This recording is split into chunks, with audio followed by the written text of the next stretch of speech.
How is it going, guys? My name is Wanzi Burnett and welcome back to the Fruit of Grisaia. Now I hope you've all had a very lovely Christmas. I haven't been uploading over the last couple of days because I thought I'd want to actually try and, enjoy the holidays and make sure that I'm feeling in good stead for when I come back. I don't want to burn myself out and end up having to leave for another 3 months again. So I might be a little sporadic with not uploading like for a day or two, but I'm not going to do that whole leaving for a 3 months crap again. But yeah, in the last episode we were introduced to this girl, and she seems very interesting. Very interesting. Like, for starters, why do you wear a maid outfit? It's been a long time since I played this. I think she's wearing a maid outfit because someone told her to. I don't know, some crap like that. I don't know. Anyway, let's get back into this.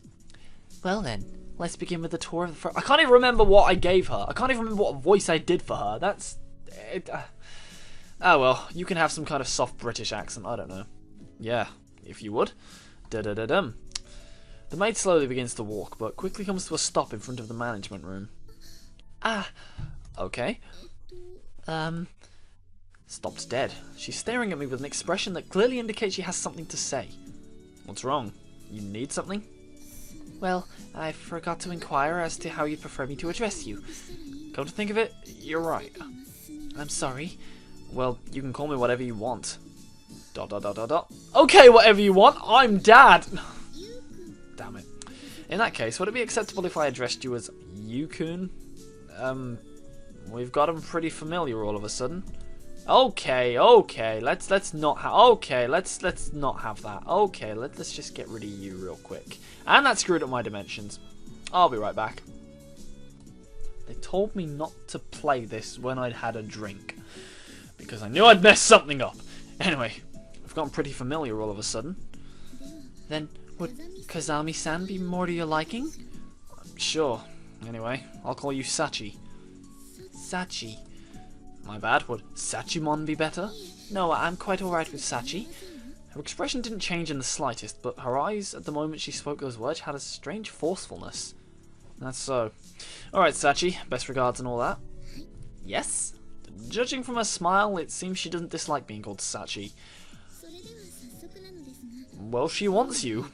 Simple, plain and simple. Well, let's get right to it. The room nearest the entrance will belong to you, Kazami-san.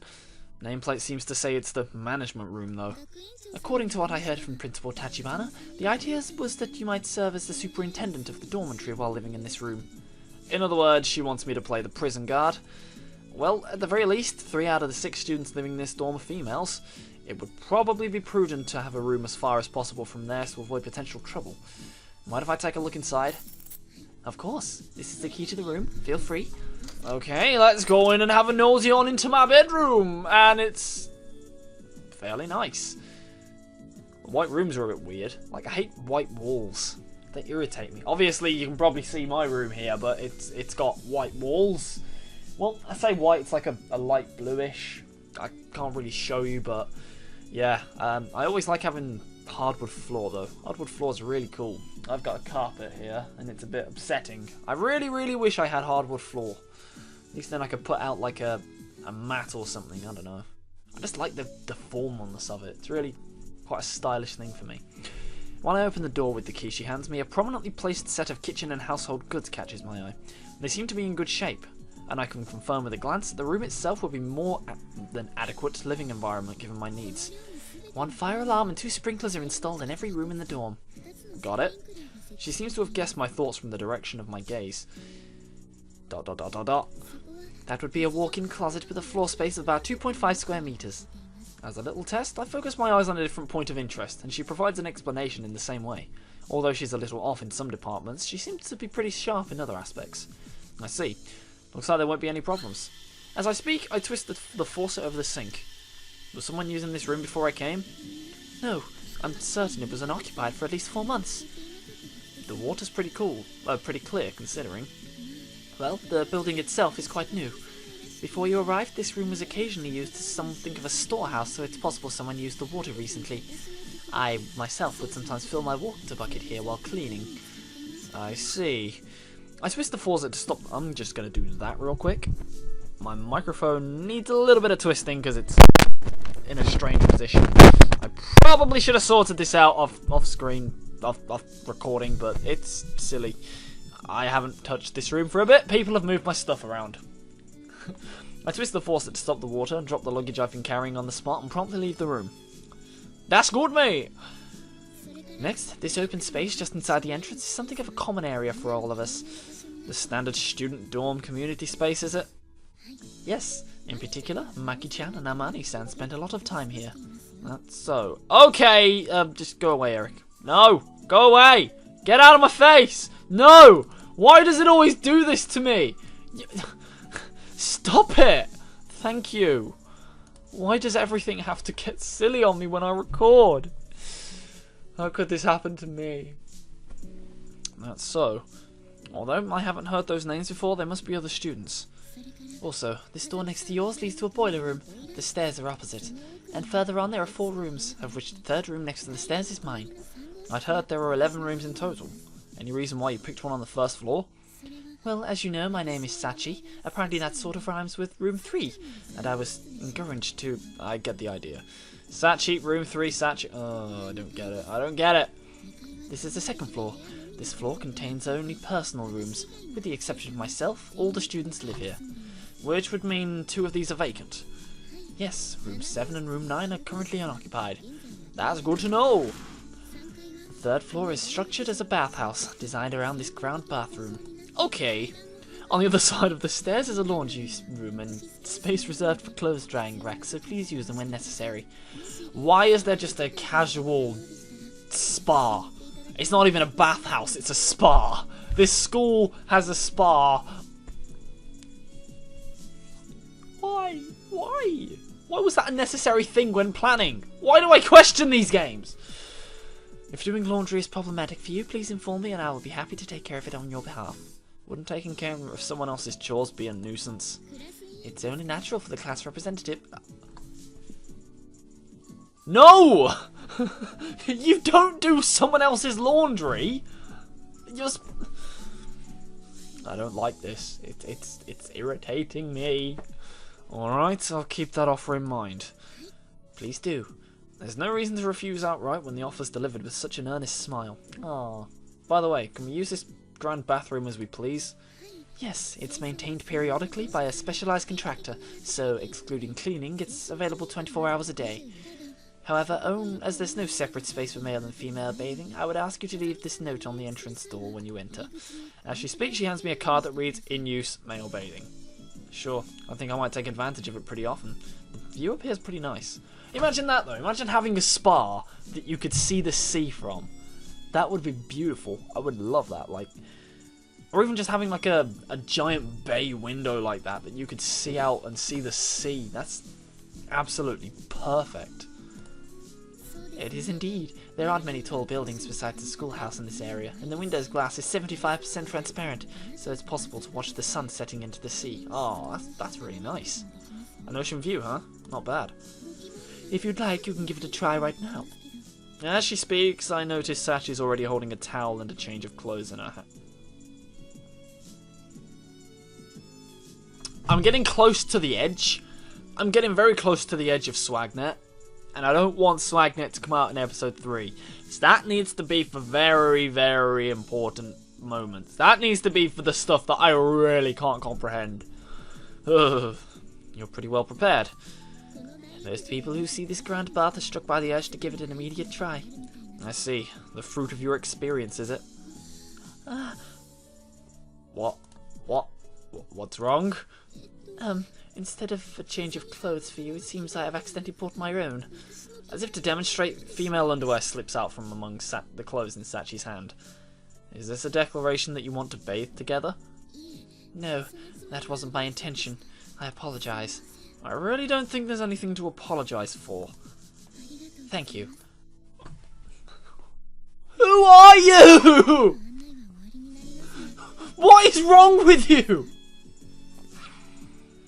Now, because of Katawa Shoujo, I'm usually quite tolerant and I'm quite accepting of people no matter what their differences are. But this girl is frigging crazy! She's so odd! Well then, this concludes the tour for the dormitory. Do you have any questions? let's see. Can I ask about something other than the dorm? If it's something in my power to answer, then... In that case, let's hear your 3 sizes, Sachi. Yes, starting from the top, 86, 50, 82, 56, 83.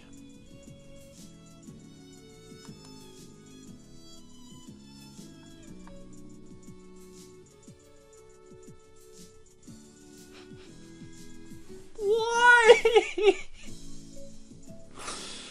Why would you just... There's got to be something wrong with this girl. There has to be something seriously, seriously wrong with this girl. At the moment, is there a specific man you're going out with? No, there is not. Your experience with men to date? None to speak of. I know I'm the only one who asks you those questions, but answering them so politely, would that also be because you're the class representative? A class rep is only a class rep to the degree that they are of Assistance to others. So, she answers the questions because she wants to be of use. I don't... I'm going to shut up. I'm just going to play the game. What an admirable devotion to customer service. Thank you very much. Are there any other questions? Nothing comes to mind. Very well. If there's anything else you'd like to know, please dial 3 on the intercom telephone in your room. It will connect to my room. Got it. In that case, please excuse me for now. With that note of farewell, Sachi bows like a genuine housemaid and starts to turn away. I'm going to check how long I've been recording for. 11. That's only 11 minutes. Oh my god, I feel like I've been here for years. Ugh. Sachi? Yes? Thanks for the tour. I appreciate it. Of course. Okay. If that's... The class representatives these days seem to be a surprisingly tough-willed breed. After Sachi's tour ended, I took another look around the interior of the building on my own. Oh, that looks really nice at dusk. By the time I return to my room, the sun is already low in the sky, and the light growing dim. Should probably put this stuff away before it gets dark. Opening my backpack, I pull out the contents and begin to put them away on the shelves I've been provided with. It's a real help that I've got a closet. Things I can leave in a visible place and things to be stowed away in the back. Dividing my possessions between the two, the latter are clearly more numerous. Normal, huh? While looking over my mountain of luggage, I mutter in a self-deprecating tone. As I work, the sun sinks leisurely into the sea. Aw, it's quite nice. Oh, and that's the first day done. Apparently, that was a strange introduction to this game. Oh, apparently not. At my usual time, 4:45 AM, I woke up in my usual way and ran the course I'd marked down mentally on my way here. To tell the truth, when I was stopped by the policeman yesterday, it was because I'd been wandering back and forth in the same place. I'd been planning out a possible marathon route, in other words. Okay. I woke at the usual time, ran at the usual time, and now I'm eating my usual breakfast menu. No different from the days when I was living together with my master in the mountains, my standard tempo of living. If there's a difference, it's limited to the slight surprise I felt when I opened my eyes and found a roof over my head. I'm playing as Dobby! Master used to make me go to the woods. During my hike from Yamanashi, I'd gotten used to sleeping in the open. So when I woke up inside a room, there was a slight feeling of unease as I thought, right, I'm living in a dorm now. That mild discomfort hasn't disappeared, even now as I'm eating my corn cereal. It's hard to settle down inside a new lair until it's ingrained with your scent. Even so, I'll start living at this tempo every day from now on, going to school every morning, so there's no real need to rush things. If I actively spend every day packing myself with potentially useful knowledge, someday this sort of lifestyle might come naturally to me. The effort strikes me as a little troublesome, but as my master once taught me, when it comes to your life and your women, a little bit of trouble is just about right. Okay, that's a bit too much TMI. Speaking of women, they're a simple bunch, but that doesn't make them any less difficult to handle. That's a bit sexist. I learned that much in my first year living with my master. In my master's words, when you're a brat, running fast is enough to make you popular. When you're a middle schooler, the girls who can fight will be popular. And after that, it's guys with brains who will get the girls. In other words, run, punch, and read books and you'll never run dry. So what do you think? Short and sweet, right? That was her theory. Okay, he lived with a woman. The things she said were always ridiculously simplistic. I really like the sound effect that they had going there. As we were reading it, it was like he was in the shower, and then suddenly it stops. It paints a picture of him being in the shower and his daily routine, without having to say, "I get in the shower and I turn the water on." I like that. Oh, okay, that's a thing. Honestly, I ignored those words with a snort the first time I heard them, but my master was a woman who put her beliefs into practice. Every morning she made me run, and every day she hit me with a stack of books. Although I don't know if she's to blame, I still run 16 kilometers every morning, and habitually read books whenever I have free time. Sometimes she was harsh, sometimes she was sweet. She would emit an abrasive, overpowering aura at times, but every once in a while she could be so gentle I thought my brain would melt out my ears. That was my master, a woman with a sizable build who was nonetheless very picky about the little things. I've had a hard time dealing with large women ever since those days, but being aware of that fact doesn't mean I can't fix it. It doesn't mean I can fix it. It's not that I dislike them on a conscious level, but whenever I see a tall woman, I can't help but feel wary out of pure instinct. If you ask why I'm bringing this up all of a sudden, well, that would be because I've just been reminded that there's a large woman at this school as well. Okay.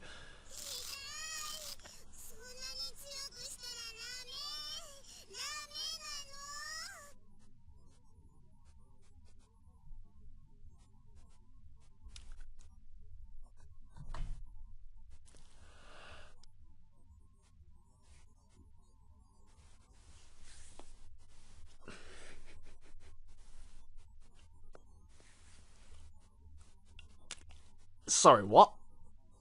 What was that? I didn't quite catch that. What? Owie, if you do it that hard, I'll break. I'll break. Excuse me? Hey, stop squirming. Sit still already and spare me your break. Oh. Why? Since this place is a student dormitory, it's of course only natural that a community of students would already be living here, and it's entirely probable that they have their own rules that I don't know yet. Also, I'm a country hick fresh from the rural areas of Yamanashi, so it goes without saying that I'm poorly versed in the customs and rituals of this land. I have no way of penetrating the depths of significance that might be hiding in an action that at a glance looks to be a simple case of bullying. What game's this? What are the rules? Huh? The puzzled faces staring back at me are familiar. It's the little girl / big woman combo I arbitrarily named the Chikada sisters when I first arrived at the school yesterday. Who are you? Who do you think? I think someone once said that answering a question with a question is proof of stupidity. That's so? I suppose that means I'm irredeemably stupid. Please call me Moron Boy, as if we've been friends for 10 years, Chikada sisters. Chikada sisters? I saw the pair of you from the gate yesterday. One of you was swinging a cicada around, the other was shrieking, if I remember correctly. Ah, you saw a bit of a weird side of us. Well, can you forget that happened? I'll see what I can do. Hey, would you be the new student transferring in today? Yeah, Kazami Yuji. Good to meet you. I thrust out my right hand, but the tall woman in front of me doesn't show any sign of grasping it. She's stiffened on the spot, staring fixedly at my face. It looks as though she's even forgotten to breathe. Something wrong? Huh? Right, the handshake. Sorry. The big woman's frozen expression suddenly melts and she lightly shakes my hand. So she is just staring at me at the back. Like, who are you? You know, like a cat when they first see you, just like... and they just start sniffing you. My god, this game is strange. It's an unexpectedly small but decidedly cold hand. Kazami Yuji? Yuji-kun.